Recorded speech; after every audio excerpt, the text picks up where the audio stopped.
नमस्कार. मागच्या वेळेला आपण भारतातील नैसर्गिक साधन संपत्ती त्याचप्रमाणे आधारभूत संरचना यावर आपण बघितलं. याच्यावर आपण डिस्कशन्स केलं. त्याच्यावर आपण मोठ्या प्रमाणामध्ये चर्चा केली. त्याच्यानंतर आज आपल्याला बघायचं आहे की भारतातील जी काही वाहतूक व्यवस्था आहे ती वाहतूक व्यवस्थेत संरचनेचा काय त्याच्यावर म्हणजे मोठा परिणाम झाला आणि त्याचप्रमाणे भारताच्या आर्थिक व्यवस्थेवर त्याचा काय किती मोठ्या प्रमाणामध्ये परिणाम होतो हे आपल्याला बघायचं आहे. म्हणजे एकंदरीत आज आपल्याला बघायचं आहे की भारतातील वाहतूक व्यवस्था कशी आहे. आता तुम्ही सगळेजण तुम्हाला याची कल्पनाच आहे की भारतातील जी व्यवस्था आहे ती अर्थव्यवस्थेला शरीरातील रक्त पुरवणे आपण असं म्हणतो. वाहतूक व्यवस्था जी आहे ती आर्थिक अर्थव्यवस्थेतील काय आहे, रक्तवाहिन्या आहे आपण असं त्याला आपण म्हणूया. बरोबर. म्हणजे किती मोठा शब्द दिला, ज्यांनी हा शब्द दिला असेल त्यांनी किती मोठा दिला की जसं की मानवाला रक्ताची जशी आवश्यकता असतं त्याचप्रमाणे त्याच्यामध्ये ज्या काही रक्तधामण्या आहेत त्याप्रमाणेच ही जी वाहतूक व्यवस्था आहे त्याच भारताच्या अर्थव्यवस्थेमध्ये ती रक्तवाहिन्या होय असं आपण त्याला म्हणू. म्हणजेच एकंदरीत काय झालं की सुविकसित वाहतूक व्यवस्था लोकांची व मालांची एका ठिकाणाहून दुसऱ्या ठिकाणावर जी काही आपण ने आण करतो त्या आवश्यकतेत आहे ना, त्या आवश्यकतेमध्ये आहे. बरोबर. म्हणजे एकंदरीत काय झालं की वाहतुकीशिवाय कोणतीही गोष्ट शक्य नाही. आधारभूत संरचनेमध्ये सुद्धा आपण शिकलेलं की वाहतूक व्यवस्था ही आधारभूत संरचनेमध्ये सगळ्यात महत्वाची व्यवस्था आहे.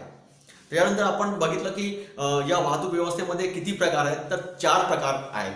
एक रेल्वे वाहतूक आहे, दुसरी रस्ते वाहतूक आहे, तिसरी जलपरिवहन आहे आणि चौथी जी आहे ती वायू परिवहन आहे. आपण आतापर्यंत आपण ऐकत आलेलो की हवाई वाहतूक, हवाई परिवहन आहे ना, एअर इंडिया, इंडियन एअरलाइन्स दोन्हीमध्ये फरक आहे. एअर इंडिया आणि इंडियन एअरलाइन्स मध्ये फरक आहे ना. एअर इंडिया म्हणजे बाहेरच्या कडले सगळे आणि इंडियन एअरलाइन्स म्हणजे आतल्या आत आहे ना. या 2 गोष्टीचं अफेक्शन्स येतं. बरोबर. म्हणजे वायू परिवहन असे ऐकून किती 4 प्रकार. बरोबर. आणि त्याच्यानंतर आपण बघूया की ज्या आर्थिक व्यवस्थेला किंवा विकासाला प्रोत्साहन ठरणारी ज्या काही गोष्टी आहेत वाहतूक व्यवस्थेच्या तर त्या कोणत्या कोणत्या आहेत. तर त्यातलं पहिलं ही आहे की आगमनाची व उत्पादनाची ने-आण करायसाठी है ना. कच्चा माल फॅक्टरीमध्ये आणायसाठी आणि पक्का माल बाजारपेठेमध्ये न्यायसाठी. त्याचप्रमाणे जे काही वर्कर्स आजूबाजूला दूर ठिकाणी राहत असतील त्यांची सुद्धा ने-आण करण्यासाठी. म्हणजे नुसता कच्चा मालच म्हणून नाही तर श्रम जे करत असतील, जे कामगार असतील त्यांना सुद्धा ने-आण करण्यासाठी त्याचा आपण उपयोग करूया. श्रमिकाच्या गतिशीलतेमध्ये वाढ. पहा, सगळ्यात मोठा अफेक्शन आलेला आहे वाहतूक व्यवस्थेमध्ये की श्रमिकाच्या गतिक्षमतेमध्ये वाढ. आता तुम्ही मला एक सांगा की जर का मला सेवाग्रामला जायचं आहे, कारण की मी वर्धेचा असल्यामुळे, गांधी जिल्ह्याचा असल्यामुळे मी असं म्हणेल की मला सेवाग्रामला जायचं आहे. आता सेवाग्रामला जायचं आहे, मला तिथल्या आश्रमाला भेट द्यायचं आहे किंवा तिथे माझं काम आहे किंवा मी तिथे काम करतो, तर तेव्हा मला तिथे जायसाठी समजा मी पायी जात असेल तर मी थकून जाईल. रोजची सवय झाली तरी मी थकून जाईल. बरोबर. म्हणजे मी जेवण करेल, अन्न ग्रहण करेल आणि अन्न ग्रहण केल्यानंतर मी तिथे गेल्यानंतर मी थकून जाईल. थकल्यानंतर ज्या इफिशियन्सीनी मला काम करायचं त्या इफिशियन्सीने मी काम नाही करू शकणार. त्या गतिशीलतेने मी काम नाही करू शकणार. म्हणजे समका माझ्याजवळ गाडी, सायकल किंवा कुठलं तरी वाहतुकीचं समजा साधन असेल तर मी त्याच्याने समजा गेलो तर माझी इफिशियन्सी वाढेल, माझी गतिशीलता वाढेल. म्हणजे पहा, जी काही वाहतूक व्यवस्था आहे ती श्रमिकाच्या गतिशीलतेमध्ये कशा पद्धतीने वाढ करते. बरोबर. त्यानंतर बाजाराचा विस्तार सगळ्यात महत्वाचा आहे. बाजारपेठेचा जर का आपल्याला विस्तार करायचा असेल तर वाहतूक व्यवस्था ही खूप मोठ्या प्रमाणामध्ये आपल्याला ठेवावी लागेल. म्हणजे कोणत्या वेळेस कोणती वस्तू कुठे कशा पद्धतीने आपल्याला द्यायची आहे त्यासाठी त्याची आवश्यकता पडेल. आणि सगळ्यात महत्वाचं म्हणजे बाजाराचा जो काही विस्तार आहे तो वाहतूक व्यवस्थेमुळे खूप मोठ्या प्रमाणामध्ये दिसून आलेला. भौगोलिक विशेषीकरण है ना. आपण जेव्हा केरळमध्ये जाऊ किंवा दुसऱ्या स्टेटमध्ये जाऊ किंवा दुसरी ठिकाणी जाऊ त्या ठिकाणी आपल्याला बघता येईल की तिथली संस्कृती कशी आहे. बरोबर. आणि तीच भौगोलिक विशेषीकरण आपल्याला आपल्या विकासासाठी सहाय्यभूत ठरते. त्यानंतर दूरवरचे प्रदेश परस्पराशी जोडले गेले, प्रश्नच नाही. वाहतूक व्यवस्थेमुळे दूरवरचे प्रदेश हे काय झाले, परस्पराशी जोडले गेलेले. औद्योगिक वस्तूच्या मागणीमध्ये वाढ झालेली. आता तुम्हाला मी एक उदाहरण सांगतो जे तुम्हाला कदाचित परिचित नसेल. आपण जे सकाळी दूध घेतो ते दूध घेतल्याबरोबर आपण त्याला गरम करतो. पहा, गरम केल्यानंतर आपण त्याला थंड करतो आणि थंड केल्यानंतर फ्रीजमध्ये ठेवतो. आपण गरम दूध एकदम फ्रीजमध्ये ठेवत नाही. त्या फ्रीजला हानी होईल म्हणून किंवा दूध नसेल म्हणून या दोन्ही गोष्टी आपण ठेवतो. बरोबर. गडचिरोलीला खूप मोठा प्लांट तयार केला जात आहे. म्हणजे औद्योगिक वस्तूच्या मागणीमध्ये वाढ कशी होते, वाहतूक व्यवस्थेचा समजा अफेक्शन झाला तर औद्योगिक वस्तूमध्ये वाढ कशी होते त्याचं मी तुम्हाला ज्वलंत उदाहरण सांगतो. गडचिरोलीमध्ये दुधावर प्रक्रिया केली जात आहे आणि ती प्रक्रिया कशी आहे की तुम्हाला 1 महिन्यापर्यंत आज घेतलेलं दूध गरमच करायचं नाही. पहा, आज घेतल्यानंतर 1 महिन्यापर्यंतचं दूधच गरम करायचं नाही आहे. तुम्हाला ते तसंच वापरायचं आहे, ते थंडच दूध वापरायचं आहे. आणि ते किती रुपये लिटर प्रमाणे आहे? 110 रुपये प्रति लिटर प्रमाणे आजच्या घडीला ते पडते. आणि हा प्रोजेक्ट कुठे आहे? आपल्या गडचिरोली जिल्ह्यामध्ये आहे ना. आता अतिशय महत्त्वाचं सांगायचं म्हणजे माझ्या खूपच चाइल्डहुड मित्राचा आहे, सचिन चक्रवर्तीचा तो प्रोजेक्ट आहे. फक्त अमेरिकेवरून या कोविडमुळे एक मशीन यायची थांबलेली आहे आणि ती मशीन आली की ती इस्टॅब्लिशमेंट होईल. पैसे किती लागले हे मी तुम्हाला सांगणार नाही, परंतु औद्योगिक वस्तूच्या मागणीमध्ये वाढ झाल्यामुळे आपल्या विदर्भामध्ये ही सोय निर्माण होईल. त्याच्यानंतरचा आमचा जो प्रोजेक्ट आहे तो प्रोजेक्ट असा आहे की 36 दिवसापर्यंत समोसा हा जसा तसा फ्रीजिंग राहील. म्हणजे तुम्ही आज उत्पादित केलेला समोसा हा तुम्हाला 36 दिवसानंतर सुद्धा तुम्हाला देताना काही त्याच्यामध्ये काही होणार नाही. मी स्वतः खाल्लेला आहे. 36 दिवसाचा ठेवलेला समोसा मी स्वतः खाल्लेला आहे. म्हणजे पहा, ट्रान्सपोर्टेशन्समुळे कशा पद्धती आता या थोडंसं कोविड-19मुळे या सगळ्या गोष्टी आमच्या थांबलेल्या आहेत, परंतु या सगळ्या गोष्टी तुम्हाला येतील आणि या सगळ्या गोष्टी तुम्हाला मिळतील. त्यानंतर लोकांचा दृष्टिकोन जो व्यापक झालेला आहे तो कसा राहणार की आर्थिक व्यवस्थेमध्ये जे काही अधिक महत्त्व जे आलेलं आणि वाहतूक व्यवसायामध्ये जे काही श्रमिक आहेत त्यांच्यामुळे काय झालं की राष्ट्रीय उत्पन्नामध्ये नेमकंच त्याचं योगदान मिळालेलं आहे. मग भारतातील ही रेल्वे वाहतूक कशी आहे? तुम्हाला कदाचित कल्पनाच असेल की 16 एप्रिल 1853 मध्ये सगळ्यात पहिली जी रेल्वे सुरू झाली ती ठाणे ते मुंबई. आता तुम्हाला ठाणे ते मुंबई ही रेल्वे माहिती आहे, पण त्याचं किती किलोमीटर अंतर आहे हे कदाचित तुम्हाला माहित नसेल, तर ते तुम्हाला मी सांगतो की 34 किलोमीटर आहे. ते अंतर किती आहे? ठाणे ते मुंबई हे अंतर 34 किलोमीटर आहे आणि त्या रेल्वे मार्गावरून प्रथम वाहतूक सुरू झाली. त्याच्यानंतर 1950 ते 53 या कालावधीमध्ये 53,600 किलोमीटर पर्यंतचा विस्तार झालेला होता रेल्वेचा. त्याच्यानंतर 2002 ते 3 मध्ये 63,104 किलोमीटर आपल्या रेल्वेने व्यापली आणि सगळ्यात महत्त्वाचं म्हणजे आतापर्यंत 15,700 किलोमीटरचं विद्युतीकरण झालेलं आहे रेल्वेचं. त्याचप्रमाणे 31 मार्च 1998ला 25,320 कोटी रुपयाची वाहतूक व्यवसायासाठी ते ठेवण्यात आलेलं होतं.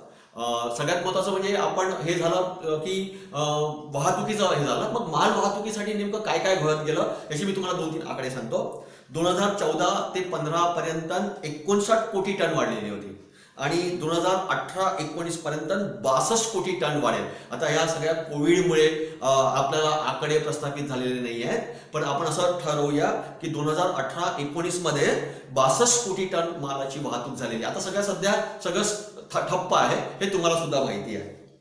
मग रेल्वेचे भारतीय अर्थव्यवस्थेमध्ये अनुकूल परिणाम नेमकं काय झालेलं आहे है ना. जे अनुकूल परिणाम आपण जे म्हणतो ते अनुकूल परिणाम कोणते कोणते झाले ते बघा की सगळ्यात मोठा फायदा हा कृषी व्यवसायाला झाला है ना. कृषी क्षेत्राला सगळ्यात मोठा फायदा झाला की त्यांचा जे काही माल आहे, त्या काही वस्तू आहेत, त्या वस्तू विकायसाठी बाजारपेठ ही खूप मोठ्या प्रमाणामध्ये अवेलेबल झाली. कच्चा माल पक्क्या मालामध्ये रूपांतर आणि पक्का माल बाजारपेठेमध्ये द्यायसाठी कृषी क्षेत्रामध्ये सगळ्यात मोठा योगदान मिळालेलं. तसंच इंडस्ट्री जे उद्योगांना खूप मोठ्या प्रमाणामध्ये फायदा झाला. मी 2 मिनिटं आधीच तुम्हाला सांगितलं की गडचिरोली सारख्या शहरामध्ये या वाहतुकीमुळे निरनिराळे उद्योग तिथे इस्टॅब्लिश झालेले आहेत आणि ते इस्टॅब्लिश उद्योग तुम्हाला तुमच्या याच्यामध्ये प्रॉफिटमध्ये घेऊन जातील. आता सांगितलं दुधाचं उदाहरण तुम्हाला मी सांगितलं की आपण घेतलेलं दूध हे गरम करून आपण त्याचा वापर करतो आणि जास्तीत जास्त 2 किंवा 3 दिवस. परंतु आता जे येणार दूध ते दूध कसं राहणार की कुठलेही त्याला गरम न करता 1 महिन्यापर्यंत 30 दिवसापर्यंत ते चांगल्या कंडिशन्समध्ये राहील, पण त्याचा रेट सुद्धा हा जास्त आहे. पण त्याच्यावर आपण सुद्धा असं बघितलं की उद्योगांना फायदा का झालेला, आपण असं बघितलं की ते व्यवस्थित ठेवा, कूलिंग करा, त्याच्यानंतर त्याला हीट करा, गॅसचा वापर, म्हणजे गॅसचा खर्च आला तुमचा, प्रत्येक वेळेस तुम्हाला गरम करत जावं लागते. तुमची आई आई पण बघा ना, तुमची आई सुद्धा जेव्हा चहा करायचा असते तेव्हा दुसऱ्या पातोल्यामध्ये ठेवून दूध ती गरम करून घेते. सकाळी गरम करते, दुपारी गरम करते, संध्याकाळी आपले बाबा ऑफिसमधून आल्यानंतर ती पुन्हा गरम करते आणि गरम केल्यानंतर पुन्हा ती त्याचा चहा बनवून आपल्या बाबांना देते. म्हणजे एकंदरीत कसं झालं, 3दा तरी कमीत कमी ती आई आपली ते दूध गरम करते, है ना, बरोबर आहे की नाही. पण त्याचा तो खर्च आपला वाचलेला. म्हणजे नेमकं रेल्वे वाहतुकीमुळे किंवा रेल्वेमुळे उद्योगांना खूप मोठ्या प्रमाणामध्ये फायदा झाला. त्याचप्रमाणे व्यापाराला सुद्धा फायदा झाला. योग्य वेळी योग्य किमतीमध्ये योग्य वस्तू ही बाजारपेठेमध्ये आल्यामुळे समाजाला ती वस्तू द्यायसाठी त्यांना खूप सोयीस्कर झालं. जास्तीत जास्त नफा कमवण्याचा हा मोठा उद्देश आहे.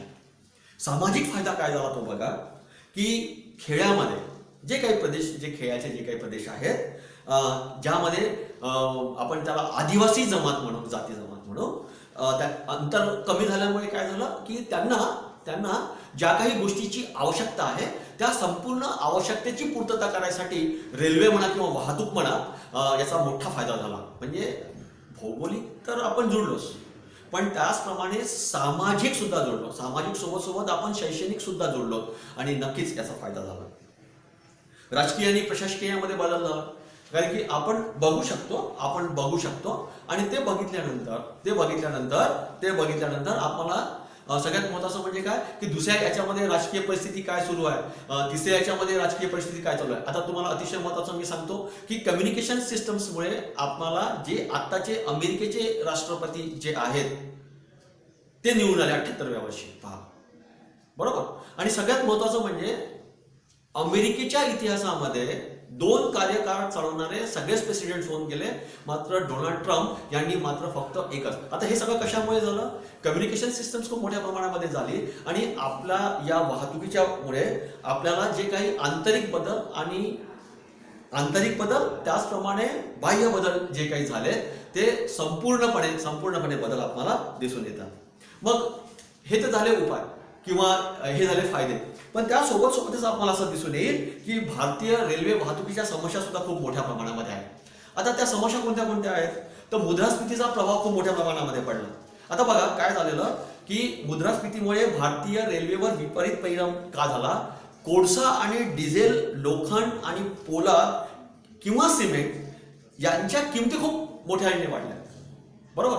आता याच्या किमती खूप मोठ्याने वाढल्या, परंतु माल वाहतुकीसाठी जे ट्रान्सपोर्टेशन जे चार्जेस आहेत किंवा ज्या काही किमती आहेत त्या तशाच आहेत, बरोबर. म्हणजे वस्तूच्या किमती खूप मोठ्या प्रमाणामध्ये वाढल्या, परंतु माल वस्तूच्या किमती वाढल्यात नाही. म्हणजे आपण जे तिकीट फेअर्स जे म्हणतो त्या वाढल्यात नाही. सामाजिक जबाबदाऱ्यामध्ये वाढ झाली, बरोबर. आता जे काही वाहतूक साधन आहेत आणि रेल्वेवरील ज्या काही सामाजिक जबाबदाऱ्या वाढल्या आहेत त्या अनेक तोट्याच्या रेल्वे मार्गावरून वाहतूक करावी लागत आहे आणि उपनगरी रेल्वे मार्गावरून प्रवासी वाहतूक काय झालेली आहे, कमी दराने करावी लागत आहे आणि काही आवश्यक वस्तूंच्या जी काही माल वाहतूक आहे ते अत्यंत कमी दराने. त्याच्यामुळे सामाजिक जबाबदाऱ्या काय झाल्या, मोठ्या प्रमाणामध्ये वाढ झाली. त्या कारणाने हे काय होणार, तोट्यामध्ये जाणार. त्यानंतर वाढती अकार्यक्षमता, रेल्वेच्या अकार्यक्षमते म्हणजे बघू करू या पद्धतीने झाल्यामुळे काय झालेलं की त्याच्यामध्ये आपल्याला समस्या दिसून येतात. अंदाजपत्रकीय मदतीमध्ये वाढ नाही झालेली, बरोबर.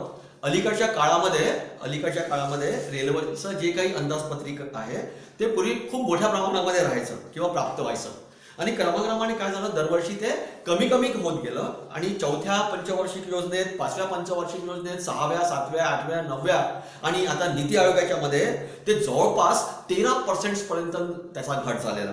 त्यामुळे रेल्वेचा जो काही विकास योजना जी होती ती पूर्ण करण्यासाठी पुरेसा निधी उपलब्ध नाही होऊ शकला, बरोबर. आधी रेल्वेसाठी वेगळं बजेट असायचं, बरोबर, परंतु आता ते तसं नाही आहे. प्रशासकीय खर्चामध्ये खूप मोठ्या प्रमाणामध्ये वाढ झाली, प्रश्नच नाही.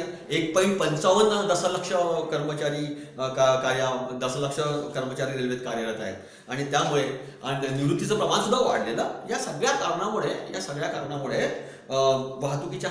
रेल्वेच्या वाहतुकीच्या समस्या भारतातील वाढलेल्या आहेत. त्याच्यानंतर आपल्याला असं म्हणायचं आहे की रेल्वे वाहतुकीत सुधारणा करण्यासाठी काय सूचना कराव्या लागतील. नीती आयोगाने म्हणा किंवा पंचवार्षिक योजनेमध्ये म्हणा किंवा योजनेमध्ये म्हणा काय आपल्याला करावं लागतील, सुधारणा कराव्या लागतील. तर त्यातलं पहिली सुधारणा ही आहे की रेल्वेचे जे काही प्रवासी वाहतूक आणि माल वाहतूक आहे या बाबतीमध्ये आपल्याला नियमितता ठरवावी लागेल. बरोबर, म्हणजे रेल्वे वाहतुकीमध्ये प्रवासी वाहतूक आणि माल वाहतूक या दोन्हीमध्ये आपल्याला डिस्टिंग्विश ठेवावी लागेल आणि त्याप्रमाणे जो काही आपल्याला त्याचा जो तिकीट दर जो आपल्याला आकारायचा आहे तो दर आपल्याला ठेवावा लागेल. त्यानंतर दुसरी गोष्ट म्हणजे कार्यपद्धतीमध्ये जी काही कार्यक्षमता आहे त्या कार्यक्षमतेमध्ये वाढ झाली पाहिजे आणि त्यासाठी रेल्वेने जे काही अत्याधुनिक सिग्नल्स व दूरसंचारचा जो काही वापर केला आहे त्या व्यवस्थेचा उपयोग कशा पद्धतीने होईल त्यावर आपल्याला बघावं लागेल. रेल्वे संपत्तीची जी काही देखभाल आहे ती कार्यक्षमतेने केली जावी. म्हणजेच रेल्वेचे पूल आहेत, रेल्वे इंजिन आहेत, प्रवासी आहेत, मालवाहतूक आहेत, मालवाहतुकीचे डबे आहेत, याची देखभाल पूर्ण कार्यक्षमतेने जर का आपण केली तर अपघातांना सुद्धा खूप मोठ्या प्रमाणामध्ये काय होईल, आळा बसेल आणि हे समस्येचं खूप मोठं निराकरण आहे. त्यानंतर रेल्वेद्वारे जो माल आपण दूरवरपर्यंत पोहोचवतो किंवा पाठवण्यासाठी आपण जी काही आपण तयारी करतो त्याच्यामध्ये कुठलाही विलंब नको व्हायला, तो विलंब टाळायला पाहिजे. एवढेच नव्हे तर मालाच्या वाहतुकीच्या काळामध्ये जी सुरक्षितता राहील त्या बाबतीत सुद्धा खूप मोठ्या प्रमाणाने आपल्याला काळजी घ्यावी लागेल.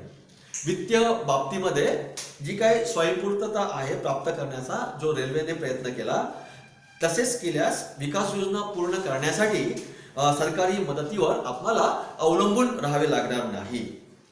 रेल्वेचे कंटेनर्स जे आहेत कॉर्पोरेशन ऑफ इंडिया सारख्या सार्वजनिक क्षेत्रातील महामंडळाच्या माध्यमातून आपल्या ग्राहकांना दारोदारी आपल्या सेवा पोहोचविल्या पाहिजेत. रेल्वेने आपल्या ग्राहकांना विविधात्मक सेवा पुरवल्या पाहिजेत. याचा अर्थ असा नाही की श्रीमंत ग्राहकांना जास्तीच्या प्रवासाच्या सोयी उपलब्ध करून देऊन त्यांच्याकडून उच्च दराने भाडे वसूल करणे आणि गरीब ग्राहकांना किमान सामान्य सोयी उपलब्ध करून त्यांच्याकडून कमी भाडे उत्पन्न करणे. म्हणजे चांगल्या फॅसिलिटीज हव्या आहेत, म्हणजे ज्याला आपण म्हणतो की AC first class, second class, third class, त्याच्यानंतर जनरल बोगीज किंवा जनरल हे या पद्धतीने रेल्वेने आपल्या वाहतूक क्षमतेत वाढ करण्यासाठी दीर्घावधी कोशांची स्थापना करावी. उच्च वर्गांच्या भाड्यावर उपकर लावून उपकरणाची रक्कम दरवर्षी कोशामध्ये जमा करावी. हा सुद्धा एक उपाय खूप चांगला उपाय म्हणून मानला जातो. रेल्वेच्या अनेक जमिनीवर जे अनधिकृतपणे अतिक्रमण केलेले आहे ते अतिक्रमण सुद्धा हटवायला पाहिजेत की जेणेकरून त्या जागेवर रेल्वेच्या त्या जागेवर काही विविध प्रकारचे दुकान्स किंवा मुदतवाढीसाठी भाडेपट्टीने दिल्या जावे आणि त्याची आणि आपल्या रेल्वेची आवक वाढेल. त्याचप्रमाणे रेल्वे कार्यशाळेची कार्यक्षमता वाढवून त्यांना व्यावसायिक लाभ करून देण्याचा प्रयत्न करावे आणि कार्यशाळेच्या क्षमतेत जास्तीत जास्त उपयोग करण्यात आली पाहिजे. मग जे काही आर्थिक उदारीकरणासाठी किंवा तोंड देण्यासाठी जी काही रेल्वेची जी काही नवीन व्यूहरचना आहे ती व्यूहरचना कशा पद्धतीची आहे. 1991 मध्ये भारतामध्ये जी आर्थिक उदारीकरणाची नीती आलेली ती कार्यान्वित केली जाते किंवा जात आहे. त्यामुळे रेल्वेसमोर जी काही नवीन आव्हाने निर्माण झाली आहेत त्या आव्हानांना तोंड देण्यासाठी रेल्वेने नवीन जी काही व्यूहरचना आखली. विशेषतः वाहतुकीच्या ज्या काही साधनांमध्ये जी काही स्पर्धा होते आहे त्याला तोंड देण्यासाठी जी काही व्यूहरचना आवश्यक आहे त्यातलं पहिलं, रेल्वेने आपल्या कर्मचाऱ्याच्या वेतनावर 6व्या व 7व्या याच्यावर खूप मोठ्या प्रमाणामध्ये 7व्या वेतन आयोगावर आणि 6व्या वेतन आयोगावर खूप मोठ्या प्रमाणे खर्च केले आहे ना, बरोबर आहे ना. त्या कारणाने रेल्वेच्या 10 वर्षासाठी श्रमशक्ती व्यवस्थापनाची योजना तयार केली. त्याचप्रमाणे रेल्वे कर्मचाऱ्यांसाठी उत्पादकता वाढविण्यासाठी सरकारने त्यांच्यासाठी वेगवेगळे प्रलोभन योजना तयार करून कार्यान्वित केल्या. त्याचप्रमाणे रेल्वे संचालकात अत्याधुनिकता आणण्यासाठी संगणकाचा मोठ्या प्रमाणामध्ये वापर करणे सुरू केले. त्याचप्रमाणे अलीकडच्या काळामध्ये जे काही रेल्वेची जी काही दुहेरी भूमिका पार पडत आहे, प्रथम भूमिका कोणती आहे, एकल व्यापारी प्रतिष्ठानाची भूमिका आणि दुसरी म्हणजे सामाजिक उपयुक्तता सेवा पुरवण्याची भूमिका. ही दुसरी भूमिका पार पाडण्यासाठी रेल्वेने प्रवासी भाडे खालच्या पातळीवर ठेवून माल वाहतूक भाडे वाढविण्याचा प्रयत्न केला. त्याचप्रमाणे संसाधनाची जी काही कमतरता दूर करण्यासाठी रेल्वे नेहमीच प्रयत्नशील आहे आणि या दृष्टीने रेल्वेने काही प्रकल्प खासगी क्षेत्राच्या मदतीने व काही प्रकल्प राज्य सरकारच्या सहभागाने पूर्ण करीत आहे. त्याचप्रमाणे व्यूहरचनेमध्ये रेल्वेने आपली अकार्यक्षमता व आपली कार्यक्षमता संसाधनांच्या वाढवून आर्थिक उदाहरणाच्या नीतीमुळे उत्पन्न झालेल्या आव्हानाला तोंड देण्याचा प्रयत्न केला आहे.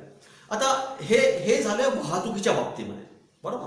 मग भारतातील ती जी काही रेल्वे वाहतूक आहे, रस्ते वाहतूक आहे, रेल्वे वाहतूक तर झालं, म्हणजे भारतातील जे रस्ते वाहतूक आहे तिच्या सुद्धा खूप मोठ्या प्रमाणामध्ये समस्या आहेत. तर त्यातली सगळ्यात पहिली समस्या जी आहे ती समस्या कोणती आहे? राष्ट्रीय महामार्ग.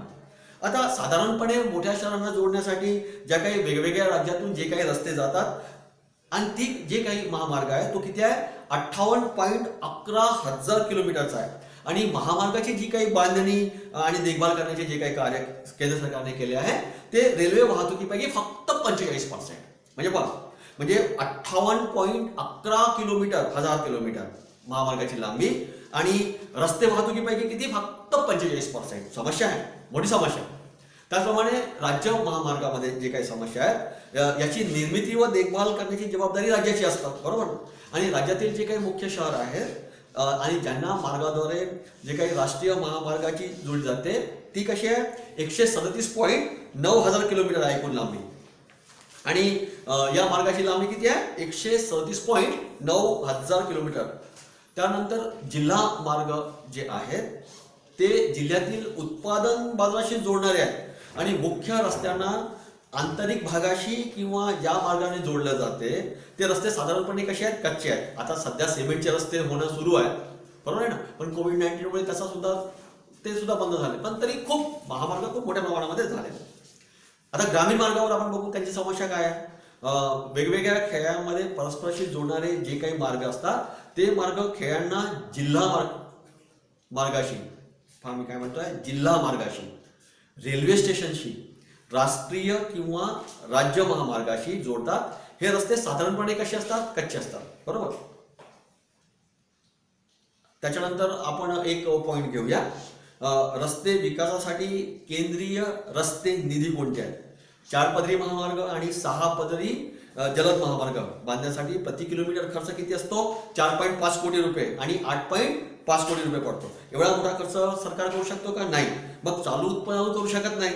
म्हणून हा रस्ते बांधणीचा खर्च करण्यासाठी निधी उपलब्ध करून देण्यासाठी 2000 मध्ये केंद्रीय रस्ते निधी अधिनियमानुसार केंद्रीय रस्ते निधी स्थापन करण्यात आला.